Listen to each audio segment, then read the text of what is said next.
దేశము ఇప్పుడున్నంత బలంగా ఇంకా ఉండదు కాబట్టి పాకిస్తాన్ మళ్ళా మన సైడ్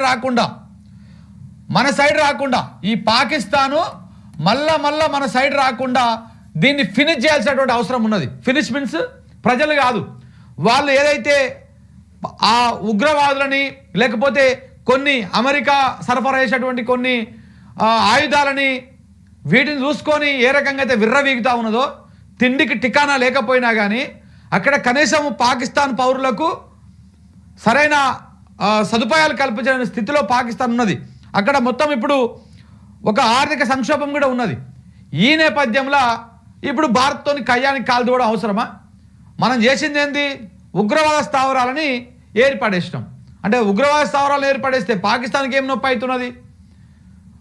ఇప్పుడు ఏమంటున్నారు, మా మీద దాడి చేశారు కాబట్టి మేమే మళ్ళీ తిప్పి దాడి చేస్తా ఉన్నాం అని చెప్తా ఉన్నారు. కానీ ఇదంతా వాళ్ళు చేస్తున్నటువంటి మిస్టేక్ వాళ్ళకి అర్థమవుతలేదు ఇంకా కూడా.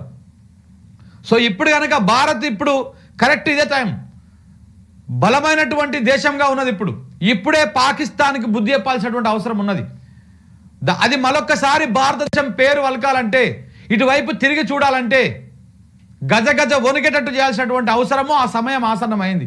ఇంతకంటే బలంగా దేశం ఇంకెప్పుడు ఉండదు. భవిష్యత్తులో ఎట్లుంటుందో కూడా తెలియదు. ఇప్పుడు ఏదైతే జమ్మూ కాశ్మీర్లో పాక్ ఆక్రమిత కాశ్మీర్ ఉన్నది కదా, దాన్ని కూడా స్వాధీనం చేసుకునే సమయం ఇదే.